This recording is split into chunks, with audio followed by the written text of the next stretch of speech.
Recently, I got my hands on a RX 6900 XT from AMD. This was a monster of a card and a huge upgrade from my 2080 Super. But it got me thinking, when was the last time I had an AMD graphics card? Well, I had a 2080 Super, then I had a 2070, then a 1070 Ti, then I had a...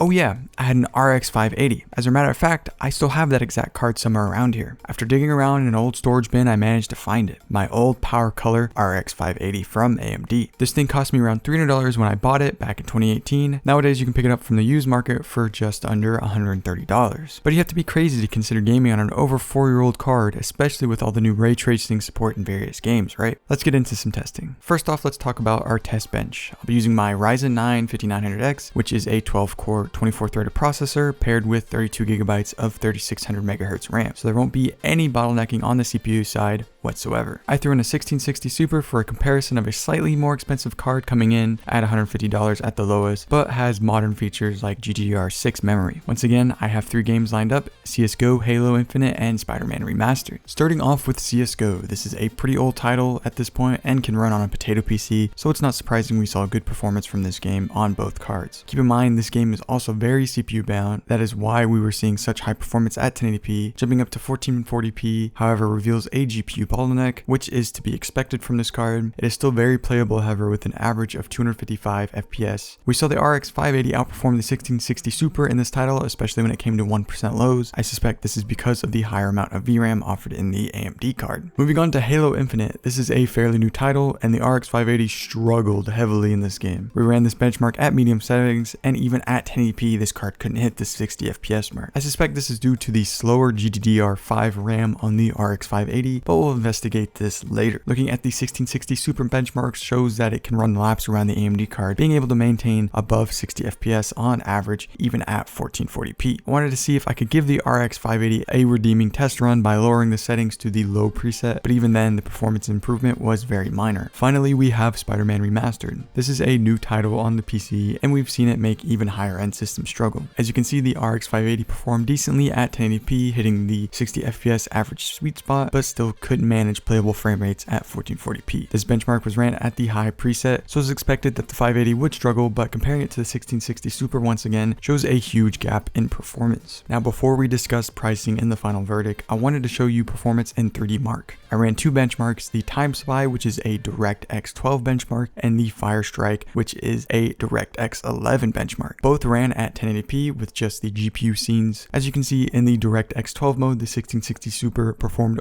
40% better than the RX 580, which was expected, but when we move over to the DirectX 11 scene, the story changes. Yeah, the 1660 Super is still faster than the 580, but only by a 5% margin. This shows that the older RX 580 either wasn't optimized as well for DirectX 12 because of its release era, or that the newer software wants faster VRAM when it comes to running games. This video may seem like it was made to just throw the RX 580 under the bus, but it's not. It's more to talk about its pricing compared to the competition and its support of newer software. It is still a somewhat decent card if you are looking to game at 1080p on older titles, but looking at its price point and pairing it with new games, in my opinion, it's not worth the money. It has too many issues when trying to run modern titles, and coming in at $130 on average just isn't justified. To be honest, I started this video fully expecting to recommend this card, but once I started testing, it became harder and harder to do so. I think this shows how much GPUs are improving with faster memory, and how new games, specifically DirectX 12 games, are utilizing said speeds. So yeah, I think it's time to retire this era of mid-range hardware and pick up something a little more modern, like a 1650 or a 1660 Super. I do want to take a second before the end of this video to mention that the 4GB variants of this card and the 570 and 480 are actually a good deal on eBay, coming in at under $100, sometimes even under $80 depending on which variant you get. I'd actually recommend those solely for 1080p gaming. Hope you did enjoy this video. If you did, be sure to leave a like and comment down below telling me if you agree with my findings. If you find this interesting, share it with a friend. It helps out the YouTube algorithm and spreads the knowledge around. Anyways guys, I will see you all